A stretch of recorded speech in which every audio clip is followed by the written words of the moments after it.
ये है class 6th English New Gems Ratna Sagar lesson number 1 the selfish giant. इस video में इस lesson number 1 the selfish giant के question answer with exercise with grammatical portion सभी completely fill है। आप इस वीडियो से सभी को कंप्लीट कर सकते हैं। The first question is complete the sentence in your own word. कुछ सेंटेंसेस इन्होंने दिए हुए हैं, बुक में आप देख सकते हैं, और मैंने इसमें लाइनें नहीं लगाई हैं, वो आपको बुक से मिल जाएंगी। तो यहाँ पे जो लाइन फर्स्ट क्वेश्चन है, when the giant saw the children playing in his garden. ये हाफ सेंटेंस है। जब जाइंट ने चिल्ड्रंस को देखा गार्डन में, तो इसको पूरा करना है। When the giant saw the children playing in his garden he shouted angrily. उसे वो तेजी से गुस्से से उन पर चिल्लाया। नेक्स्ट है second question, as he sat at the window and look out of his cold white garden the giant wondered. अब यहाँ पर जो जाइंट था वो विंडो के पास बैठा हुआ ठंडी के मौसम में, मतलब वो देख रहा था अपने गार्डन को, और वो उसे चिंता हो रही थी किस चीज़ की। एज ही सैट, आंसर है इसका, as he sat at the window and look out of his cold white garden the giant wonder whether the weather would change. Next है इसमें question number 3, the giant heart melt. यानी जो giant था, जो बड़ा आदमी था, वो उसका जो दिल है वो पिघल गया, मतलब वो पिघल गया था बच्चों के लिए। क्यों? Because he realize he was selfish. उसे रियलाइज हो गया कि वो सेल्फिश है, वो सिर्फ अपने बारे में सोच रहा है। To not let the children playing in his garden, क्योंकि वो बच्चों को गार्डन में नहीं खेलने दे रहा था। क्वेश्चन नंबर बी है, who said this words and why. ये वर्ड्स किसने कहे और क्यों कहे। My own garden is my own garden. ये वर्ड जो लाइन है ये किसने कही और क्यों कही। तो ये आंसर है यहाँ पर, the giant said this word to the children playing in his garden. ये बात किसने कही? जाइंट ने की, जब बच्चे उसके गार्डन में खेल रहे थे। Because he was selfish person, क्योंकि वो सेल्फिश पर्सन था जो अपने बारे में सोचता था। Who did not like other people using his things. उसे नहीं पसंद था कि कोई उसकी चीज़ें इस्तेमाल करे। क्वेश्चन नंबर सेकंड है, spring had forgotten this garden so we'll live here all the year round। ये बात किसने कही कि स्प्रिंग शायद इस गार्डन को भूल चुका है।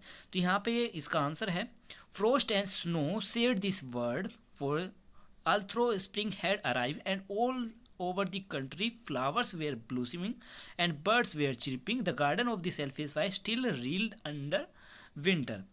यहाँ पर ये फ्रोस्ट और स्नो ने कही थी ये बात, क्योंकि पूरी कंट्री में फ्लावर्स खिल चुके थे, बर्ड्स आ चुकी थी, पर जो सेल्फिश जाइंट का जो गार्डन था वो एज इट इज ही था। थर्ड क्वेश्चन है इसमें, how happy we were there. ये बात किसने की? ये बात कही द चिल्ड्रंस ने। The children says this word because they were very unhappy after the giant drove them away from his garden. Now they had nowhere to play। अब question number 4 है, this is delightful spot we must ask the hail to visit us. ये line किसने कही? The north wind said this. ये north wind ने कही थी this word because when it visit the garden its cover in frost and snow, he found the place to his liking and wanted to make it colder and more suited in its taste। Point 5 जो है उसमें बोला हुआ है, climb up little boy. Climb up little boy ये किसने कहा? A tree said this word. एक ट्री ने कहा था एक लिटिल बॉय से। Who was trying hard to climb up its branches. वो बहुत ही मेहनत कर रहा था पेड़ पर चढ़ने की, but was unable to do so because of his small size. अपने छोटे आकार की वजह से वो ऐसा बच्चा नहीं कर पा रहा था। क्वेश्चन नंबर सी है, आंसर दिस क्वेश्चन। इसमें पूछा हुआ है question number 1, why did spring not come to the giant garden. Spring का सीजन जो है जाइंट के गार्डन तक क्यों नहीं पहुंचा, क्यों नहीं आया। तो आंसर है इसका, spring did not come to the giant's garden because he was selfish and did not allow children to play in his garden. क्योंकि जो स्प्रिंग था वो जाइंट के गार्डन में इसलिए नहीं आया था क्योंकि वो जाइंट जो था बहुत ही सेल्फिश था और वो बच्चों को अपने गार्डन में खेलने भी नहीं दे रहा था। क्वेश्चन नंबर सेकंड है, why did frost and snow do in the garden. मतलब वाट डिड, कि फ्रोस्ट और स्नो गार्डन में क्या कर रहे थे। The frost and snow decide to live all the year around in the garden. Snow और फ्रोस्ट ने डिसाइड किया कि वो पूरे साल उसके गार्डन में रहेंगे। The snow cover the grass, snow ने ग्रास को भी कवर कर लिया विथ हिज ग्रेट वाइट कोक, and the frost painted all the tree silvers, they are also invented the north wind to stay with them. Question number 3, what made the spring finally visit the garden? Answer इसका, the spring finally visit the garden where it saw the children playing in the garden again. Spring जो है आखिरकार garden में आ ही गया, क्योंकि उसने देख लिया था कि चिल्ड्रंस भी गार्डन में आ चुके हैं वापस खेलने के लिए। क्वेश्चन नंबर 4 है, how selfish I have been, मैं कितना सेल्फिश हूँ। From this statement we know the giant has realize his mistake. इस स्टेटमेंट से हमें पता चलता है कि जाइंट को अपनी गलती का एहसास हो चुका है। अब क्वेश्चन पूछा जा रहा है, व्हाट वाज हिज मिस्टेक, उसकी मिस्टेक क्या थी? तो उसकी मिस्टेक यही थी कि वो अपने जो बच्चे थे वहाँ पे उन बच्चों को खेलने नहीं दे रहा था अपने गार्डन में। क्वेश्चन नंबर बी है, what made him realize his mistake, उसे कैसे पता चला कि उसकी वो मतलब उसको अपनी गलती का एहसास कैसे हुआ। बी आंसर है इसका, the fact that the giant garden was visited by spring only when it saw the children playing in the garden again made the giant realize his mistake।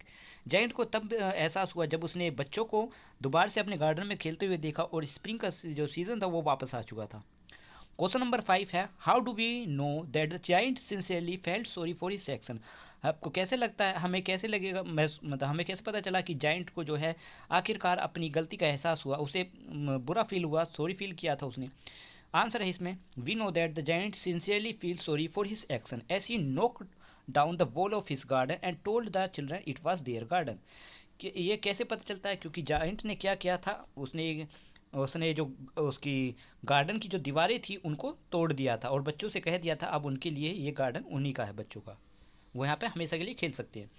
Question number D है, is there a moral in this story, इससे मतलब हमें क्या सीख मिलती है? If yes what is it? Yes this is a moral in this story, if a person is selfish. अब यहाँ पे बता रहे हैं कि इससे हमें क्या सीखने को मिलता है। If a person is selfish and only think about their own interest, अगर कोई पर्सन जो है वो सेल्फिश है और वो सिर्फ अपने बारे में ही सोचता है, they will have to suffer for its badly, उन्हें जो है बुरी जो है मतलब उनके साथ भी बुराई होता है जो अपने बारे में सोचते हैं। And the moral that we can draw from it is that mother nature loves those who loves children, यानी कि दूसरा हमें मोरलिटी से ये पता चलती है नेचर भी उन्हीं को पसंद करती है जो बच्चों को पसंद करते हैं। अब इसमें सेकंड पार्ट है, in this story the first letter of the name of the season natural phenomena snow frost hail have been capitalize, what do you think this has been done. ये जो कुछ सीज़न थे ये जो उनके जो letters हैं उनको कैपिटलाइज किया गया, तो ऐसे क्यों लगता है आपको? The season are personally in this story as name of the capitalize. What do spring and winter symbolize in this story, spring और विंटर के बारे में पूछा है यहाँ पे। तो आंसर है इसमें, स्प्रिंग सिम्बलाइज रिवॉर्ड, स्प्रिंग जो है वो रिवॉर्ड के लिए यूज़ किया हुआ है, and bountifulness of nature its is gap flower greenery to the giant garden. Winter symbolise करता है पनिशमेंट को that the giant got for being selfish. फिर है इसमें वर्ड स्टडी में E part, some words in English are often confuse one of another because of similarity in their spelling and pronunciation. कुछ words English के ऐसे होते हैं जो लोगों को कन्फ्यूज कर देते हैं अपनी स्पेलिंग और प्रोनाउंसिएशन की वजह से। तो यहाँ पर कुछ सेंटेंस भी हैं, इसमें बोला हुआ है, you may have to change the form of this some sentence of the words affect effect, इस तरीके से कुछ वर्ड्स हैं, मतलब यहाँ पे लिखे हुए हैं, बुक में आप देख सकती हैं, बुक में आपको मिल जाएंगे। अगर इसमें आपको ठीक से नहीं पता चल रहा है मैंने क्वेश्चन कैसे लिखा है, तो क्वेश्चन है यहाँ पे, the giant put on a notice saying that the trespasser passer will be. ठीक है, यहाँ पे क्या वर्ड यूज़ हुआ है लास्ट में यहाँ पे देखेंगे हमने यहाँ पे प्रोसिक्यूटेड वर्ड यूज़ किया है। इसी तरीके से a secular state does not people on their basis on their feet. तो यहाँ पे देखोगे, यहाँ पे भी मैंने यहाँ पे क्या लिखा है, PERSECUTE वर्ड यूज़ किया है। इसी तरीके से सारे सेंटेंस को मैंने कम्प्लीटली किया हुआ है। यहाँ पे मैंने क्वेश्चन बिल्कुल सही से नहीं लिखे हैं, तो क्वेश्चन आप बुक में देख सकते हैं, उसमें से आपको कंप्लीट क्वेश्चन मिल जाएगा और आंसर आप यहाँ से लिख सकते हैं। क्योंकि मैंने क्वेश्चन को पूरे कम्प्लीटली नहीं लिखा है इस वीडियो में, तो लेंथी हो जाता शायद थोड़ा। क्वेश्चन नंबर F है, fill in the blanks with the correct word. Correct word से फिल इन द ब्लैंक्स को फिल करना है, तो इसके क्वेश्चन आंसर भी आप उसमें से देख लेना, बुक में से। मैंने सभी के क्वेश्चन जो है कम्प्लीटली नहीं लिखे हुए हैं, तो क्वेश्चन आपको बुक में मिल जाएंगे और आंसर यहाँ पे है। Oscar Wilder has written many classic, इसमें टाइमलेस वर्ड ऑप्शन आएगा। नेक्स्ट में alarmed, third remote, fourth keep, fifth tiresome और सिक्स में आएगा आंसर ह्यूमेन। फिर है इसमें पंचुएशन में, punctuation this dialogue with capital letter, full stop, question mark है, एक्सक्लेमेटरी मार्क्स, ये सब इनमें यूज़ करनी है। तो यहाँ पे मैंने जहाँ पे क्वेश्चन मार्क्स की ज़रूरत थी या फुल स्टॉप की ज़रूरत थी या किसी भी तरीके की एक्सक्लेमेटरी मार्क्स की ज़रूरत थी तो वह सभी यहाँ पे लगाए हुए हैं और वर्ड्स को सही से कम्प्लीटली लिखा हुआ है। यहाँ पे आप देख सकते हैं कि मैंने क्वेश्चन मार्क फुल स्टॉप कहाँ कहाँ पर लगाए हैं। यहाँ पे मैंने फुल स्टॉप्स लगाए हैं, एक्सक्लेमेटरी मार्क्स लगाए हैं सभी में कि जहाँ जहाँ इनकी ज़रूरत थी। तो इस तरीके से मैंने इन वर्ड्स को, सेंटेंस को कंप्लीट किया हुआ है। नेक्स्ट है यहाँ पे ग्रामेटिकल स्टडी। ग्रामेटिकल स्टडी में कहते हैं identify the underline close, right I for independent and D for dependent. I for independent लिखना है, आई से इंडिपेंडेंट और डी से डिपेंडेंट। तो मैंने यहाँ पे पूरा वर्ड ही लिख दिया है। तो यहाँ पे हमें जो क्लोज मिला है वो मिला है ऑस्कर विल्डे हैज़। तो यहाँ पे देख लेना आप, ये मैंने पूरा लिखा हुआ है। इंडिपेंडेंट, जिस सेंटेंस में इंडिपेंडेंट है उसके लिए इंडिपेंडेंट और आई से लिखा हुआ है और डिपेंडेंट डी। तो यहाँ पे फर्स्ट में independent, second dependent, third independent, dependent, fifth independent, इस तरीके से सभी के आंसर यहाँ पे लिखे हुए हैं। फिर है इसमें आई पार्ट। आई पार्ट में इसमें कहते हैं make two different sentence which is face using in the first in main clause and there is a subordinate clause as soon in example. Interesting autobiography, grandmother's library, the selfish giant. ठीक है, अब question है इसमें I took out to read the interesting and autobiography even through I was busy. Main clause है तो यहाँ पे answer हुआ है since the local school does not have a library all the school children were are members of grand mother library.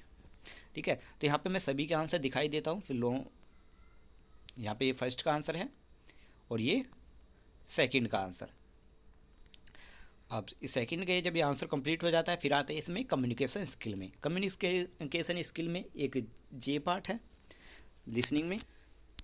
J part में कहते हैं listen carefully to your teacher, read aloud some information on Oscar Wilde novel the picture of Dorian Gray, fill in the blanks with correct words.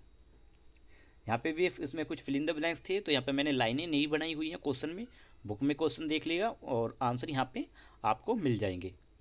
तो यहाँ पे जो year है वो 1890 था, फर्स्ट क्वेश्चन में आपको फिल करना है जिसमें। इसी तरीके से यहाँ पे देखेंगे, देखो मैं यहाँ बता ही देता हूँ। यहाँ पे लाइन थी जो 1890 यहाँ पे फिल होगा। यहाँ पर यंग मैन से पहले हैंडसम फिल होगा। इसी तरीके से आप यहाँ पे देखोगे नेक्स्ट वाले में Lord Henry, fill in the blanks में। इस तरीके से सभी सेंटेंस को कंप्लीट किया हुआ है। फोर्थ आंसर, ये फिफ्थ है, ठीक है।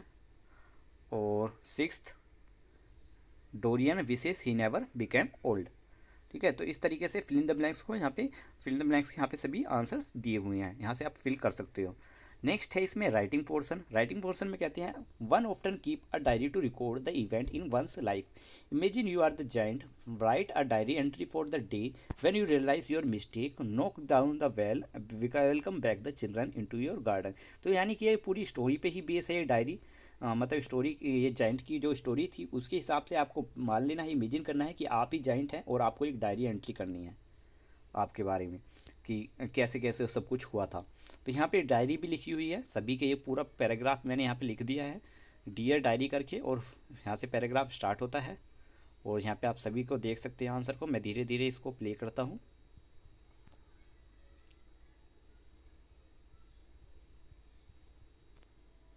ये यहाँ पर थोड़ा सा और है ये वीडियो, ज़्यादा बड़ा पैराग्राफ नहीं लिखा हुआ है यहाँ पे।